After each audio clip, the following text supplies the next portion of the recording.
વાત કરીશું અમદાવાદથી। અમદાવાદ શહેરમાં વધતા ટ્રાફિક દબાણ અને અકસ્માતોની ઘટનાઓને ધ્યાનમાં રાખીને દિવ્ય ભાસ્કર દ્વારા ક્રોસ રોડ ગ્રેટિફિકેશન અને હેલ્મેટ ડિસ્ટ્રીબ્યુશન અભિયાનનો પ્રારંભ કરવામાં આવ્યો છે।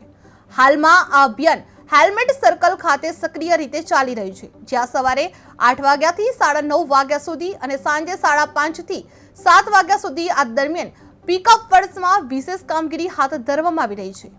હેલ્મેટ સર્કલ શહેરનો એક અત્યંત વ્યસ્ત ટ્રાફિક પોઈન્ટ માનવામાં આવી રહ્યું છે, જ્યાં રોજિંદા હજારો વાહનોની અવરજવર થઈ રહી છે। અભિયાન દરમિયાન 2 ચક્રી વાહન ચાલકોને રોકી હેલ્મેટ પહેરાવવાના ફાયદા સમજાવવામાં આવી રહ્યા છે। નિયમોનું પાલન કરનારાઓને અભિનંદન પાઠવી પ્રોત્સાહિત કરવામાં આવે છે, જ્યારે નિયમ ભંગ કરનારાઓને માર્ગદર્શન આપી સુરક્ષિત ડ્રાઇવિંગ માટે પ્રેરિત કરવામાં આવી રહ્યા છે। એક હેલ્મેટ એક જીવનના સંદેશ સાથે આયોજકો લોકોમાં જવાબદારીની ભાવના વિકસાવવાનો પ્રયાસ કરી રહ્યા છે। નાગરિકો તરફથી સારો પ્રતિસાદ મળી રહ્યો છે અને શહેરના અને સર્કલ પર પણ આ અભિયાન વિસ્તૃત કરવાની તૈયારી ચાલી રહી છે।